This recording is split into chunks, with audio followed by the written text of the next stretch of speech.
Hello friends, welcome to Vadipatti அம்மா சமையல். இன்றைக்கி நம்ம கிச்சனில் பார்க்க போகிற ஸ்பெஷல் ரெசிபி காலை உணவு தாங்க பார்க்க போகிறோம்.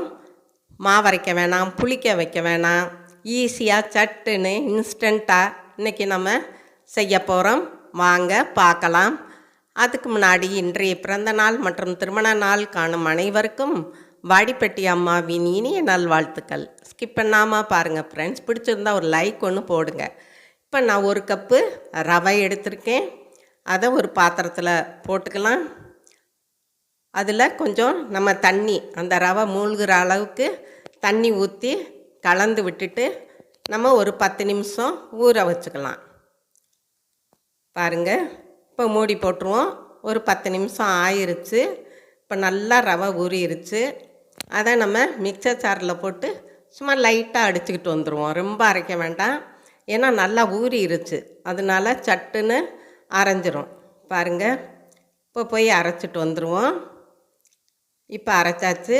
அதே பாத்திரத்தில் நம்ம அரைச்ச ரவையை சேர்த்துக்கலாம். இப்போ ஒரு கப்பு தேங்காய் துருவல் எடுத்துக்கிடுவோம். அதே மாதிரி 1/4 கப்பு கேரட் பொடியாக சீவி அதையும் போட்டுக்கலாம். இப்போ குடமிளகா அது கொஞ்சம் சேர்த்துக்கிடுவோம். இந்த மாதிரி நீங்கள் செஞ்சு கொடுத்தீங்கன்னா பிள்ளைங்க நல்லா சாப்பிடுவாங்க. இப்போ ஒரு 1/4 டீஸ்பூன் ஜீரகம், கொஞ்சம் மஞ்சத்தூள், கொஞ்சம் நம்ம காரத்துக்கு தனி மிளகாய்த்தூள், தேவையான உப்புத்தூள் போட்டுக்கலாம். பாருங்கள், இப்போ நல்லா இந்த மாவை கலக்கி விட்டுக்கலாம். இப்போ ஏற்கனவே 10 நிமிஷம் நம்ம வச்சுருந்தோம் இல்லையா, அதனால் புளிக்கெல்லாம் வைக்க வேணாம், அப்படியே நம்ம தோசை ஊற்றிக்கலாம். இப்போ அதுக்கு சட்னி 3 நார்மல் சம்பா வத்தலும், ஒரு 4 வத்தல் காஷ்மீர் வத்தல், கொஞ்சம் வெங்காயம், தக்காளி, கருவேப்பிலை, கொஞ்சம் வெள்ளைப்பூடு, கொஞ்சம் உப்பு, கொஞ்சம் பெருங்காயத்தூள் சேர்த்து ஒரு கார சட்னியை அரைச்சிட்டு வந்துடலாம்.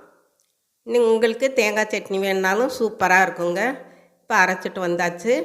அதை ஒரு பாத்திரத்துக்கு நம்ம மாற்றிக்கலாம். பாருங்கள், மாற்றிட்டு அதுக்கு ஒரு தாளிப்பும் நம்ம கொடுத்தோம்னா ரொம்ப நல்லாயிருக்கும். ஏன்னா ரொம்ப இது காரம் இருக்காது. காஷ்மீர் சில்லி தான் அதிகம் போட்டேன், அதனால காரம் இல்லாத கார சட்னி.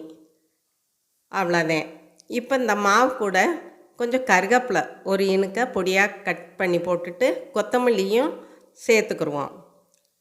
சேர்த்துட்டு நல்லா கலக்கி விட்டுக்கலாம். தினம் இட்லி தோசைங்கிறதுக்கு இந்த மாதிரி நீங்கள் செஞ்சு சாப்பிட்டு பாருங்கள், சும்மா அட்டகாசமாக இருக்குங்க.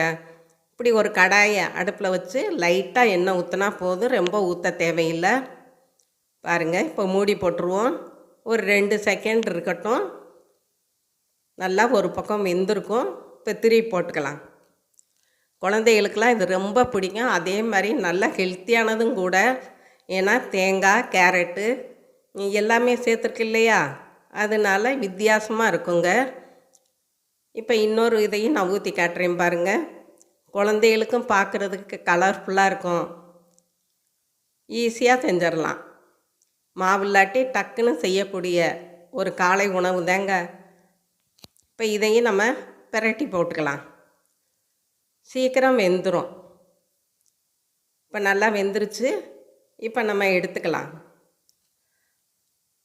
அவ்வளோதாங்க, நம்மளோட காலை உணவு மாவரைக்காமல் புளிக்க வைக்காமல் ஒரு கப் ரவையில் சும்மா ஜம்முன்னு ரெடி ஆயிடுச்சு.